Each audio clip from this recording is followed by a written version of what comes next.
Segment Shalosh, Nikud Shtaim, Nikud Beit. V'Yona, Mahu Oseh. V'Yona, Mahu Oseh. Through this activity, you'll have an opportunity to build your skill as a reporter of live events as they are unfolding. Please read over these first couple 3 paragraphs to get a sense of how this activity will operate. Notice especially the last sentence indicating that you'll be using participles in order to express this live action, present tense reporting. Here are some examples showing how you can make present tense statements employing participles. Yona holech. Yona holech. This means Jonah is walking. It's something he's doing right now. What if instead it's Sarah who's walking? Then you would say Sarah holechet. Sarah holechet. Notice that the shoresh would be the same underlying both of these verbs, both participles, but the one takes on a masculine singular form, holech, while the other takes on a feminine singular form, holechet, in order to be in agreement with the respective subjects. Let's change to a different verb, davar, and we will happen to be using the PL stem of this, but don't let that worry you. Just learn it as you have it before you.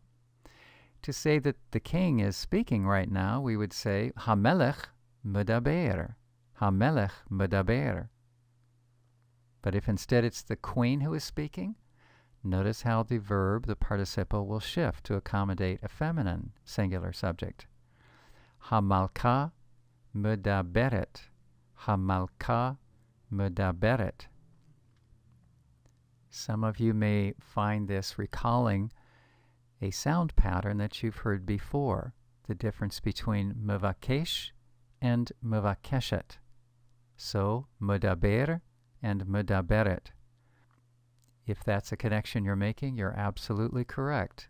What you've been using already in distinguishing mevakesh and mevakeshet is the difference between a masculine singular participle and a feminine singular participle. So you've been using these already.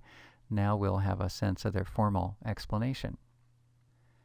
The way participles function in the Hebrew language will remind you of the way adjectives function in Hebrew.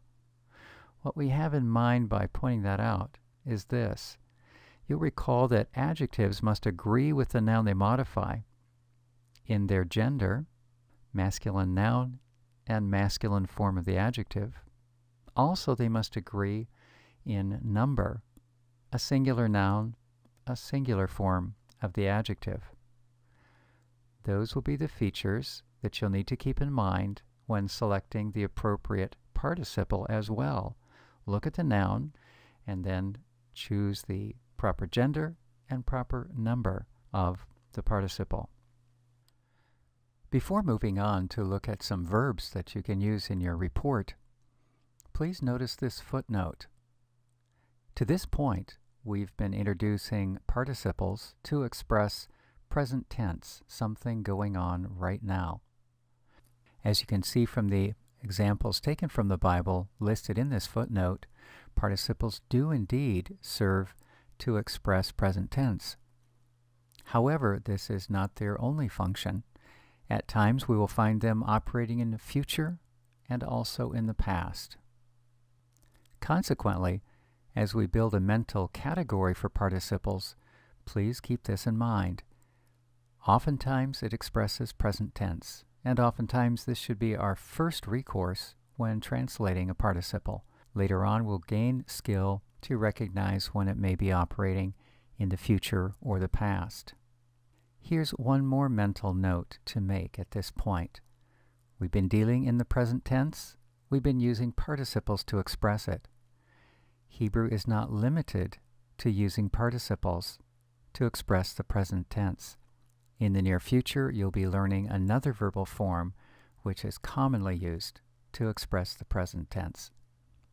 Your project in this activity is to think back over what Jonah has been involved in, or the other elements of his story up to this point, and then retell it. Retell it as though it were happening right now and you were watching it unfold. Here are some verbs that you may draw from in order to retell Jonah's story in the present tense. Each of these are participles. You're offered a masculine singular and a feminine singular of each one. Choose the appropriate form based on whatever is the current subject in a sentence that you're composing. Ochel, ochelet, ochel, ochelet. Holech, holechet, holech, holechet. Yored, yoredet, yored, yoredet. Mevakesh, mevakeshet, mevakesh, mevakeshet. Medaber, medaberet, medaber, medaberet. Molech, molechet, molech, molechet. Mesir, mesira, mesir, mesira. Over, overet, over, overet. Omed, omedet, omed, omedet. Shoel, shoelet, shoel, shoelet. Shomea, shomaat, shomea, shomaat. Shomer, shomeret, shomer, shomeret. Shote, shota, shote, shota. A word of caution may be in order. Sometimes when approaching an assignment like this, a student will recall other verb forms learned to this point. We have in mind here the infinitives construct, like le'echol, meaning to eat, and a student may be inclined to insert one of those in an effort to make a present tense statement about Jonah. Please resist that temptation, because using an infinitive is not the way Hebrew makes a present tense statement. Instead, you'll need to confine yourself to the participles that you find right here. Perhaps it would be helpful to offer two illustrations. Here's how an infinitive should be used.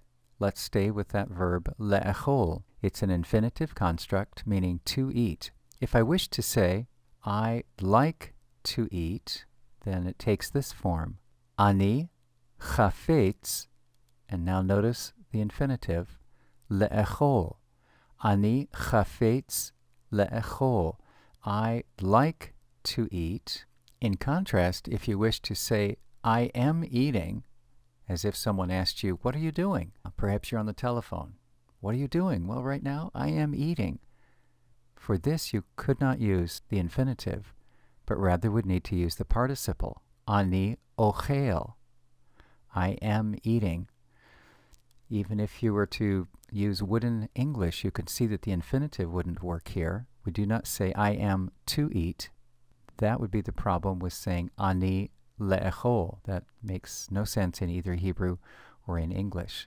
Once again, if we wish to say I delight or I like eating, then we say ani chafetz le'echol. Ani chafetz le'echol. If we wish to say I am eating, ani ochel. Ani ochel.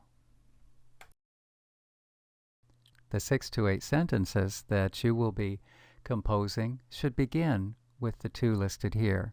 Aleph, Yonah holech. Yonah holech. Bet, Elohim medaber el Yonah. Elohim medaber el Yonah. So far we've noticed that participles can convey the present tense.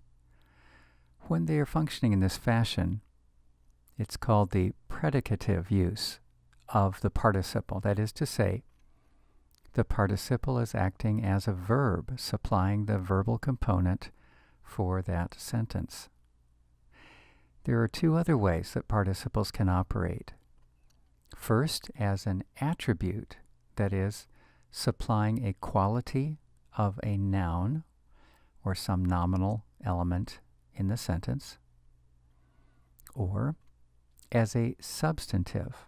Let's explore this attributive usage first.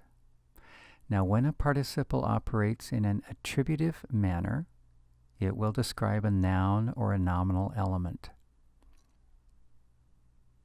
By following the footnote, you'll see an example of this found in Deuteronomy 4:24. The phrase reads, Eish ochla hu. Eish ochla hu. The translation, he, referring to God, is a consuming fire. Notice the nominal phrase, consuming fire, Eish ochla. The word consuming, ochla, is a participle.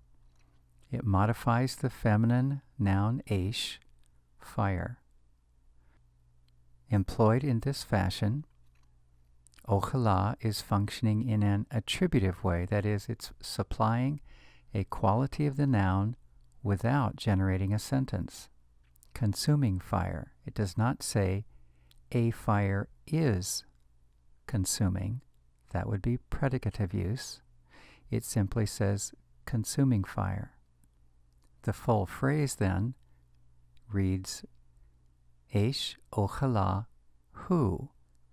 In literal order, a consuming fire is he. Let's take a look then at the sample sentence that appears at the bottom of this paragraph.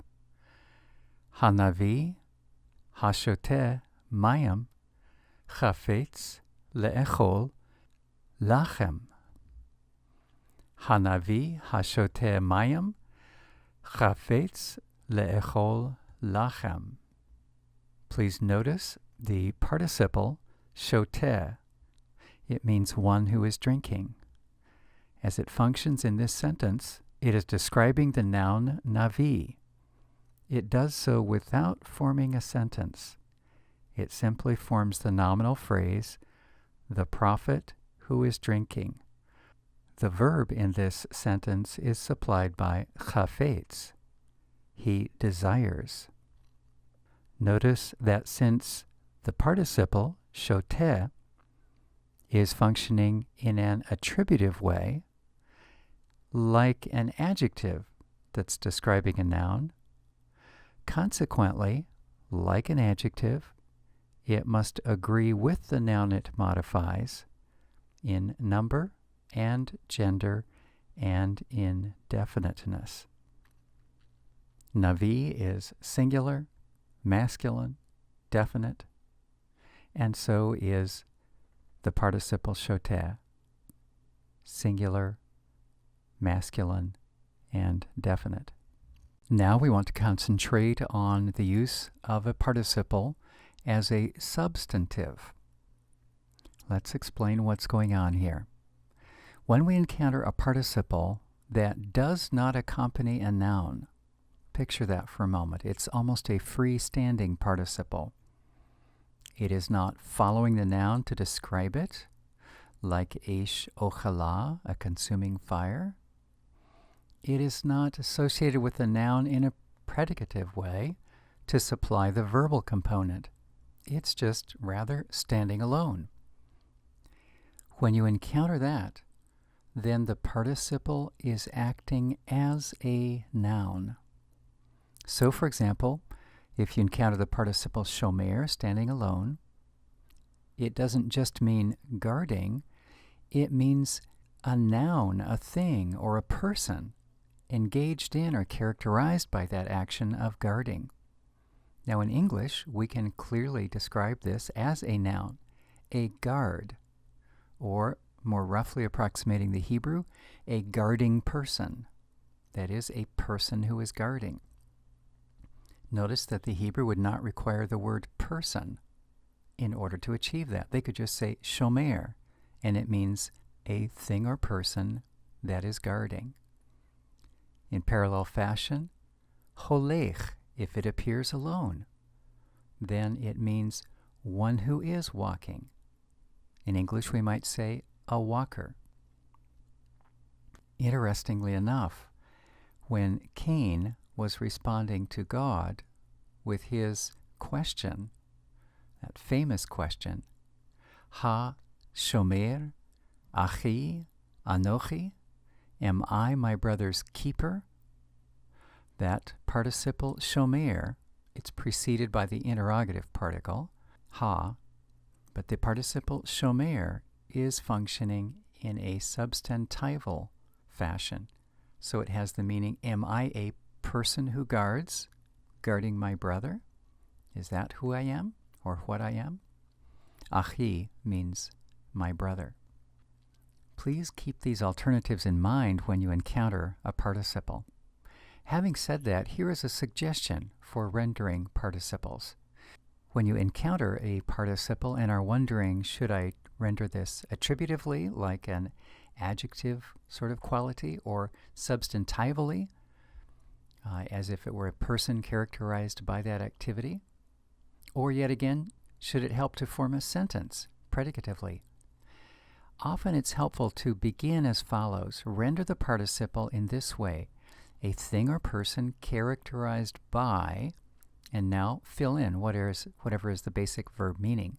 If it's shomer, then a thing or person characterized by guarding. If it's holech, then a thing or person characterized by walking or going. That will give you a rough but a safe starting place.